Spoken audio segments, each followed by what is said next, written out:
Today on the Trent Out Loud Podcast. That's how far I've come. That's how far I've come. He's indirectly saying that he's racist. What up? It's your boy Trent Out Loud, and I'm back with another episode. All right, you guys, I got a good show set up for you guys today. I got two lead stories, everyone's favorite, quick news. I got questions of the day, and of course, I got sports news.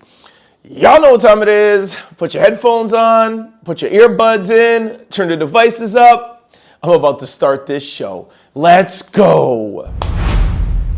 Burna Boy is the first African artist to sell out Scotiabank Arena in Toronto. Yo, shout out to Toronto, shout out to Burna Boy. I wish I was there. I wish I could have seen this concert, but I was not there. But my whole timeline was flooded Friday night, I think it was Saturday and Sunday night with the Burna Boy concert pictures. It was crazy. We all know that Burna Boy is always going to put on a good show, but it was nice to see him in Toronto. If I'm not mistaken, this is the first time he's in Toronto. I'm pretty sure about that. Well, clearly, right? It's the first African artist to sell out the Scotiabank Arena, but I think I maybe remember him coming up here before, maybe at a smaller venue. But irregardless, it was a great show from what I've seen. I have a couple of clips that I want to show you. Take a look.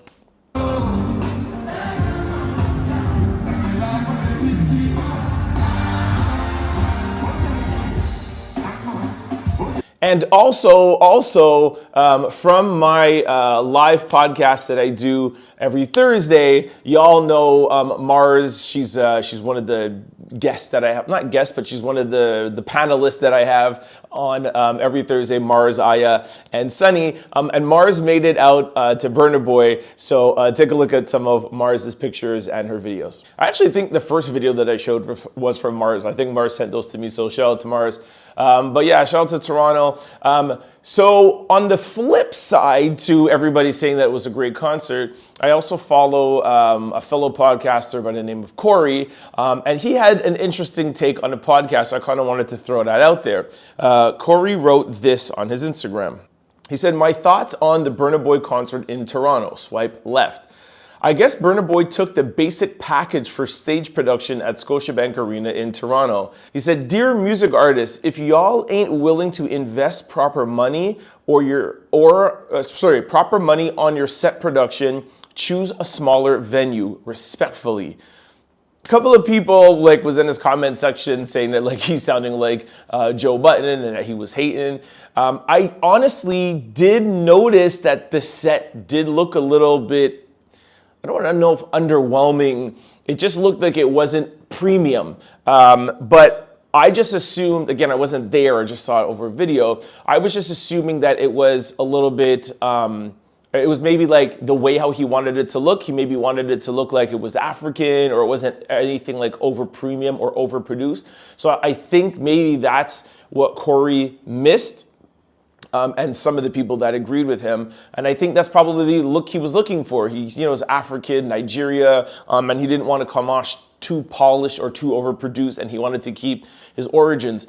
That's what I'm assuming. I don't know. But I mean, Burna Boy is selling out concert venues around the globe. So why would he have not the proper budget? You got to think that any artist that's on Burna Boy's level would have the production money to produce whatever stage show he wants. You have some artists like Kayne that wants to overproduce his stage show, and he has, lights and this, and we've heard it where Kanye West goes out of over budget all the time. There's a lot of artists, but then you have some artists that don't want that and just want an intimate one-on-one with the crowd. I remember when Jay-Z, last time Jay-Z was in Montreal for 444, it was just Jay-Z and a microphone 80% of the time. He didn't even have nearly the amount of background or production that Burna Boy had. That album was very intimate to Jay-Z, the 444 album. So he was just in the middle of the stage. The lights were pretty dim, and he just had a spotlight on him, and he was kind of pouring out his heart. So it went with the 444 album. But I don't mind necessarily the underproduced or overproduced. I love Kanye's setup where it's like a spectacle almost. And then I also love intimate, like how Jay-Z. So I don't know. I can't really 100% judge unless I'm there. If you are watching this on my YouTube channel, for those who are not, it's at Trent Out Loud. I always got to like shamelessly plug that in there. But yeah, I don't know. That's just my opinion. I did notice it that I look a little underwhelming, but I think it's to reflect Nigeria and that African vibe and not be overproduced. That's just my opinion. All right, Donald Trump speaks to a black Republican caucus, and he has a lot of things to say to and about the black community. I'm going to touch on that in 1 second. I just want to touch quickly on the fact that Donald Trump has beaten Nikki Haley in her home state of South Carolina. Shocking, but also not shocking. I mean, shocking the fact that you're going to beat a governor in her hometown. Normally, historically, whenever there's a primary race, they don't even try to campaign in wherever the governor is from because it's an automatic shoe-in. But Donald Trump is so popular, he's even beating Nikki Haley in her home state. Another piece of information that's actually kind of weird is that she's actually staying in. Well, not weird when you think about it, because that's Nikki Haley. She's been resilient, and she said that she's staying through all the primaries, and she is not going to concede to Donald Trump until her last breath. She has the money to do it, then hey, so be it. But here's a clip. I was just informed that we got double the number of votes that has ever been received in the great state of South Carolina. I said earlier this week that no matter what happens in South Carolina, I would continue to run for president. We need to beat Joe Biden in November. All right, so that's the presidential side. Next thing, Donald Trump was speaking at the Black Republican Conservative Foundation. I think that's the name. And he said a lot of things to black people and about black people. I'm going to play 3 different clips.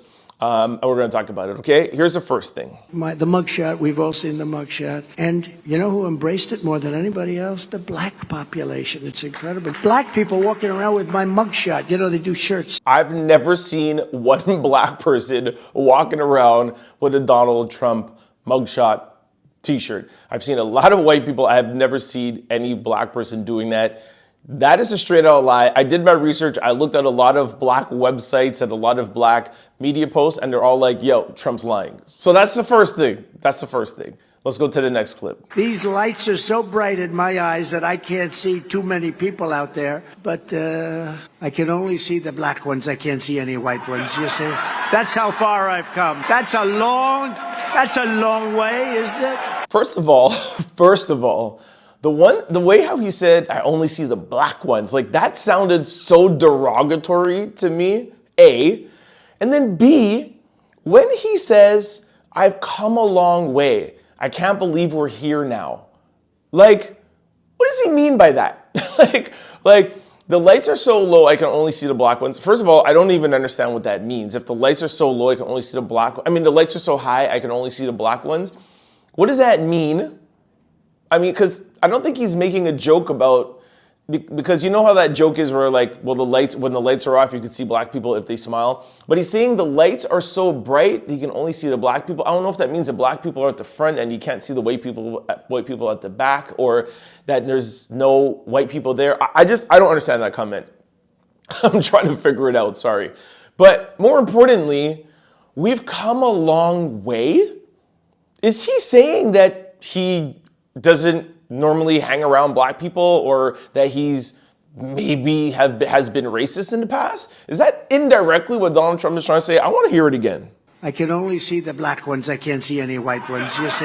That's how far I've come. That's how far I've come. That's how far I've come. That's how far I've come. Because he is saying that he's not close to black people. He doesn't go around black people. He doesn't have black people around him. He's indirectly saying that he's racist. Maybe. I don't know. You guys tell me. That's a long way, isn't it? I don't know. Anyways, I'm going to leave that one alone because that's up to speculation. But to me, it sounds a little racist. And then I got indicted a second time, and a third time, and a fourth time. And a lot of people said that that's why the black people like me, because they have been hurt so badly and discriminated against. So I think that clip is actually really interesting because he says that black people have been discriminated against. And he said the word actually. He said they actually believe I've been discriminated against. Donald Trump has said a million times that he's been discriminated against, that he's a target, that they're going after him, etc., etc. But then now he's saying that they actually think that, meaning that he doesn't actually believe that. Isn't that what that means? And why would you say that black people feel like they can identify with you more because you have criminal charges? Like, not all black people have criminal charges, so why are you treating like one group of black people as if we're all that way? So anyways, that's just my point of view from these clips. You guys draw your own conclusion. As I say all the time on this podcast, I'm not here to push my political views on anybody. That's a whole different podcast on a whole different talking matter. I'm here to just talk to you guys about the news and let you know how I see it, regardless if it's someone's Republican or someone's Democrat or independent. I'm just giving you my take on what I think when I don't understand it or when I'm confused about it or things that I feel from it. So it's up to you guys to take what you think of it, and I would love to know what you guys think of those 3 clips. All right, this brings us to quick news. Ring my bell. Wendy Williams' team reveals that she has been diagnosed with dementia, and this decision to share with the people has been very difficult. So I don't know if most of you know, but Wendy Williams and her production team has released a 3-part documentary. The first 2 parts have come out a couple of days ago. I have yet to see it, but Wendy Williams wanted to put out this documentary, and she's saying that it's so that she could bring awareness to her diagnoses. And her diagnosis is that she has dementia. But the interesting thing is that it's an alcohol-induced dementia. A lot of people are going back and forth saying that that's actually really not true, and the chances of that are very low. And some people are just saying that this documentary is way too intrusive, and it's kind of just a little bit like cringy to watch and see Wendy like this.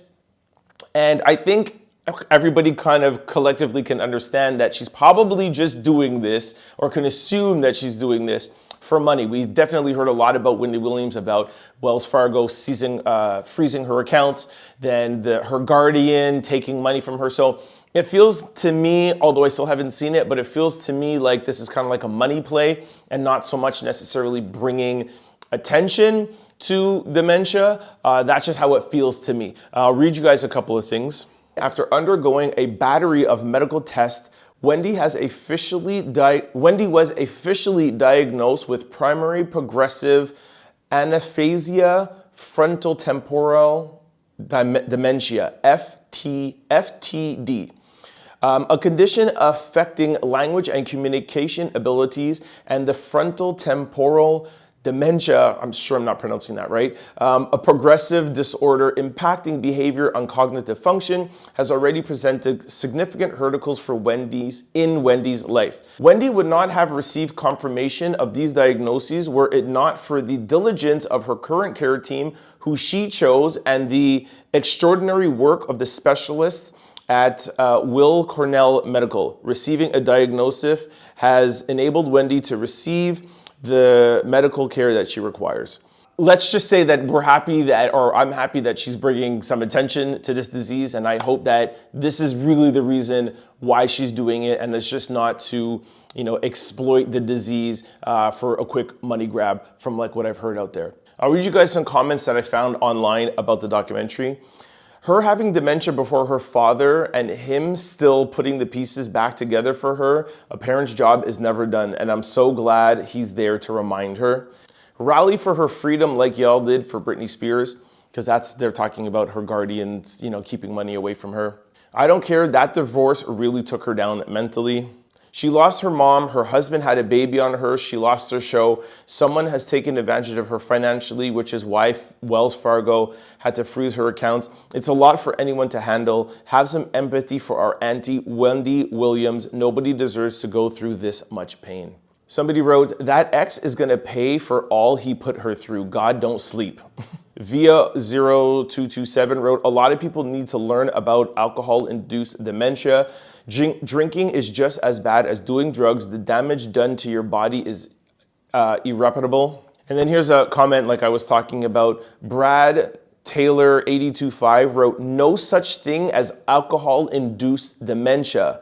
They gave that woman some crazy pills so that they control her money. Same thing happened with Britney Spears. Free Wendy." See, so some people are saying that there's no such thing as alcohol-induced dementia. Some people are saying that she just has dementia. And some people are saying that maybe she's, anyway, I don't know. I don't want to speculate. On top of it, I haven't seen the documentary yet to actually see it, to draw my own conclusion. I can only go on what people are saying out there. But clearly, Wendy is not well. So hopefully she's getting the help that she deserves and that she can get better. Kanye West was seen out in Milan Fashion Week, and he had this to say about the brand choices and what he was wearing. I thought it was really interesting. Yeah, describe your fit. Black one. Damn! Gloves. Marnie leather. Range jacket. Growing up in Chicago, what's some of your favorite brands? Jabot. Jordan. Now, I don't know if you guys caught that, but he's wearing black on black Air Force Ones, and he's wearing black Nike gloves. Again, for those of you who are only listening to this and you want to see this, please go to my YouTube channel at Trent Out Loud and see Kanye's fit. I mean, it's a dope fit, but yo, Kanye, I mean, I know he's not with Adidas anymore, but he had such bad things to say about Nike and the brand. I can't tell you the last time I saw Kanye West in a full out Nike outfit, like black on black Air Force Ones and Nike gloves. And then when the guy asked him in Chicago growing up what were his favorite brands, and he said Jordan, at least he's keeping it real, because he has said, of course, as a kid growing up in Chicago, I mean, at that time, everyone's favorite brand was Jordan. So I don't know if this is kind of like, if he's trying to maybe kind of just let Nike and Jordan know that, he might be interested in supporting, rocking, or working with them. I really don't think that Jordan or Nike brand would ever dare come close to Kanye West again. But I mean, who knows? If anything could happen these days, man. But anyways, it was nice to see Kanye out, kind of, talking with the paparazzi. Of course, he has no problem talking about fashion, but I don't know. He just looked like he was kind of like in a normal, chill mood today. You normally see him kind of like angry and upset and whatever, but I don't know. Maybe he knew the reporter or something, but very, very, very shocking interview. Nike'd out talking about Jordan and being nice with the paparazzi. Kanye West is having a good day out here. Slutty Vegan CEO Pinky Cole has this to say about Slutty Vegan's name. When people hear the name Slutty Vegan, about 50% of the people are going to say, yo, that's a dope name. And then the other 50% will probably be uncomfortable. But what I was able to do is I was able to use a name that may sound racy and provocative and draw you in to get you to realize that vegan food ain't nasty. I thought that was really cool. I wanted to put this story in there for my entrepreneur followers out there, which I know I have a lot of. But I always say this whenever I'm talking about, whenever I do business conferences or I do talks or I'm talking in high schools. And a lot of people put a lot of weight on a name, and they're always trying to come up with like the perfect name. Sometimes a less perfect name for your brand, the perfect name for your brand is not as important as sometimes maybe a shocking name. And I feel like a lot of people don't like to kind of venture out there and take a shocking name that like putting slutty in the name of a restaurant, Slutty Vegan. But that's what's so great about it is that, of course, it's going to like scream at you and you'd be like, what is this? And then, you go from there and you educate people. So I just thought that was a good tip for people that always want to take the safe route and always try to think about something perfect. Sometimes it might be a little bit better to take something that's a little bit shocking, grabs your attention, and you're teaching somebody something new. I'll read a little bit of the report. Pinky Nicole is breaking down barriers and destroying the misconceptions about veganism's one restaurant at a time. Tap into discovery the real meaning behind the iconic restaurant's name, Slutty Vegan, and how Pinky Cole discovered it was the perfect tool to draw people in and get them to realize that vegan lifestyle isn't just for rich folks, it's for everybody. Check out the all-new episode of Never Stop Ever on the Shade Room and their YouTube channel. So shout out to the Shade Room for bringing the CEO on, and shout out to Pinky Cole for taking a chance. I love to see entrepreneurs. That's what entrepreneurism is all about. You guys can't take the safe, political, cookie cutter route. especially if you're doing something that's different, where Pinky Nicole was trying to just let people know that a vegan lifestyle isn't solely for, rich or elite people, and this is the way how you could bring it to like the everyday average person. So I thought that was really cool. I wanted to share it out with you guys. Tyler Perry and Kelly Rowland's movie Mea Culpa released on Netflix this weekend. I watched it last night. For those of you who remember, last week, or probably for the past 2 weeks, Kelly Rowland has been going on a press tour.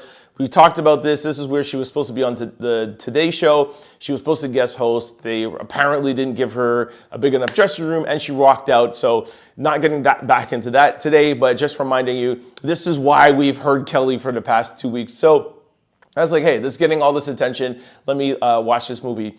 I actually thought it was a pretty good movie. It was a Tyler Perry-esque movie, not overly serious and not over suspense. Everything was kind of just flat, just in your face. You kind of know what's going on. It's a little bit of a predictable storyline, and I don't mean that in an insulting way. That's just Tyler Perry's style. He's not going to give you action. He's not going to give you suspense. That's why I saw in the comment section, people are like, oh, it's kind of predictable. I mean, but that's Tyler Perry. Like that's his style. And he's, he made it from being on welfare at the trunk of his car to being a billionaire and one of the biggest filmmakers in Hollywood today. Owning his own, his own studio. So anyway, shout out to Tyler Perry, but more importantly, Kelly Rowland did such an amazing job. Like, Kelly can act. We all know Kelly. She could dance, she could sing, she could perform. She's an entertainer. But I never knew. I mean, maybe I didn't know that she was acting before. From what I know, I've never seen Kelly in any sort of major acting role or a lead role. She did an amazing job. There was never one time that I feel like she was out of character. There's never one time that I saw Kelly Rowland there. Of course, in the back of my head, it's a love story. I don't want to give anything away. But it's a love story. She's a lawyer. She's defending an artist, and he's on trial for murder. And there's a lot of people that don't want her to take the case. She ends up taking the case, and whatever. I'm sure you guys have heard a little bit about it, where it's a love story. So she, maybe she falls for him, maybe she doesn't. Wink, wink. But anyways, it's a good love story. So it was a lot of times where I was like, no way that Kelly would do something like this, because I'm thinking of Kelly herself from Destiny's Child and being Beyonce and being, they're a clean cut group, right? Southern girls, church girls, clean cut. So there's a couple of things that I was like, Kelly wouldn't do this, but then I had to remind myself, like, this is not Kelly in the movie, it's her. And the way why she did that is that through her acting, like, we saw it's Kelly on the screen, but you know that she was in a character. So shout out to Kelly for taking on that role and playing a character that wasn't necessarily cookie cutter and wasn't necessarily how I think Kelly would really be. But at the same time, the character was still respectable enough. So I feel like that's why Kelly did a really good job, is that she could kind of maybe see herself a little bit, maybe not have gone to the lengths, but anyways, I'm rambling. But it was a really good movie, man. It was a really good movie. She got a really good job. I'll read some comments to you guys. I have like one or two comments here. Kelly S829 wrote, I didn't think Kelly would fall that easily, especially right after dude was with another lady. But again, it's not Kelly. That's exactly what I'm talking about. You got to remember, it's not Kelly. She's playing a character. Tyler actually did a good job. The twist was really different. It was all right for me, very predictable. Like I said, it was predictable. Somebody wrote, chill, I'm trying to be the next picture on the ceiling. If you watch the movie, you know what I'm talking about. Chanel Orange wrote, all the same storylines, you see in one, you see them all. That's a Tyler Perry thing. We all know that. But I felt like this one was a little bit different. All right, let me read one more. 9 on 10, definitely would recommend it. The 9 is because I wanted to see a little bit more at the end. I agree, they could have answered a little bit more questions at the end. Anyways, so like I said, there's mixed comments, but if you want my opinion, I thought it was really well done, and Kelly did an amazing job acting. All right, this brings us to question of the day. What's the loudest lesson you've learned? Robert Verified wrote, people really don't care about you, have your own back. The way people treat you is how they feel about you. That's a good one. Miss Petite _ wrote, believe them the first time. Heavy Thunder _ wrote, don't overplay your part. You will not be chosen because you care the most. It's a good one. Light Skin LEX wrote, Light Skin X wrote, they put L.E.X. So, but anyways, Light Skin X wrote, stop showing the love before you see the loyalty. That's a good one. Lammy. These people have some weird handles, man. If it ain't a clear yes, it's a clear no. Whoa, that's a good one, man. I believe in that one 100%. The Real City Girl wrote, don't tell people your business. Imitation by Real wrote, don't make plans without asking God first. Sheila View wrote, silence is the loudest response. That's a good one. That's a good lesson. And Keep Growing Up wrote, anyone can switch up on anybody. Anyways, so that's a couple of answers. I don't know. I don't know if I have an answer to this one. What's the loudest lesson I've learned? I don't know. Those people had really good ones. I don't know. Just keep grinding, man. I feel like if you ever want to really obtain something, don't stop. Like, don't ever quit. Regardless of whatever your parents say, whatever your brothers and sisters say, family members, friends, or whatever, the biggest lesson I think I've learned, or the loudest lesson I've learned, is don't listen to what anybody else says about what you want to do in life. Focus on what you want to do and literally have blinders. And unless you're married and have kids, I think those are the only people that you should ever listen to, because, your wife is part of your life. So you have to, take your wife and your kids into consideration. But other than that, laser beam focus on what you're passionate about. Don't let it be about money. Let it be about something that you're passionate about, something that you care about, something that you're dedicated to, and just follow that and don't listen to the crowd around you. All right, this brings us to sports news. LeBron James is 74 points away from hitting a 40,000 career points in total. They keep on wanting to push this whole LeBron narrative. LeBron already beat Kareem Abdul-Jabbar. If I'm not mistaken, it was 38,000. So, every point LeBron scores technically is history, because every point he scores, there's nobody that has scored as much. However, I get why they're hyping this up. He'll be the first player ever to have over 40,000 points, but we knew this was coming. But I was watching, I can't remember, I think it was First Take or something, where it was like, yes, he has this many points and he has that many records and he has been a 20-time All-Star, but he's also, by the time he retires, he's going to be in the league for 24, 25 years or almost. So of course, when stats like this with points and how many times somebody has made it there, not taking it away, saying that it's not good, but the fact that you're in the league that long, you're obviously going to have, and you're the biggest role player on your team, you're obviously going to have this many points. But not taking anything away from LeBron. You know that Jordan is my GOAT, so I'm always going to pick a little at these kind of LeBron stats, because everyone's trying to make, this younger generation is trying to make LeBron the GOAT when we know MJ is. However, shout out to LeBron. We know he's going to make it. I guess if it's 74, I guess if he averages 30 points a game, we should see him hit this in around 2 to 3 games. So shout out to LeBron. Don't forget to like, comment, and subscribe. It's your boy, Trent Out Loud. For more content, you could subscribe, download, or listen to the Trent Out Loud podcast wherever you listen to your podcasts, or you could watch us on YouTube. Just search Trent Out Loud. For showtimes and updates, you could follow us on all social platforms at Trent Out Loud. Go to signupexpert.com/Trent. Once you sign up for all betting apps and get all your bonuses and get all your rewards, go to your app store and download BetStamp and use promo code TOL.